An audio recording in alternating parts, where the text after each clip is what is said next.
pag nagpupunta kami sa hotel na to, naalala ko talaga si Haru Chango. Kasi kasama namin, malapit kasi to sa amin. Mga 1 oras ang biyahe.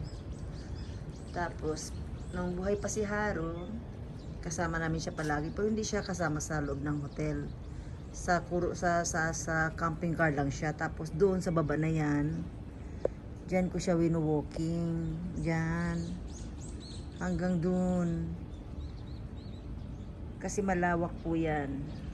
Yan. Naglalakad kami dyan ni Haru palagi. Naalala ko lang si Haru Chanko. Nasaan ka man ngayon? I missed you, Haru. Yan. Alam niyo po, masarap dito kasi mura na siya. Madaming pagkain, tsaka masarap yung pagkain nila dito. Tapos yung kwarto, malilinis. Malinis lahat.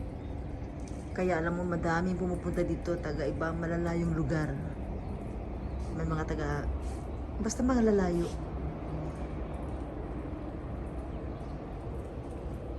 Bagong pintura na ito yung sa labas, maganda na.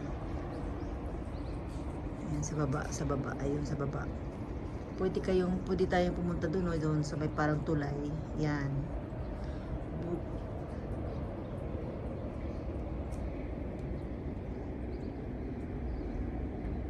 Tapos yung mga bundok ngayon, yung puti, ito teka lang ha. Hotel po yun, ayan. Hotel yan.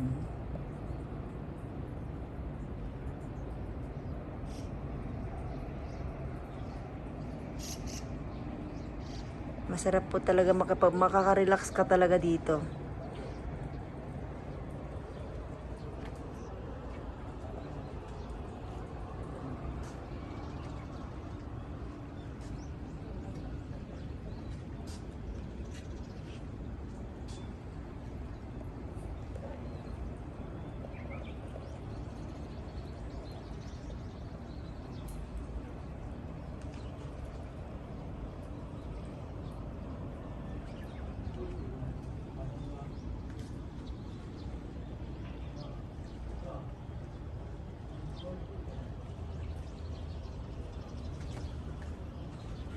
Ito tayo sa likod.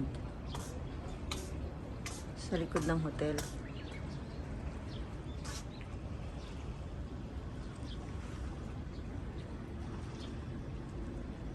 Di ba po, nakaka-relax?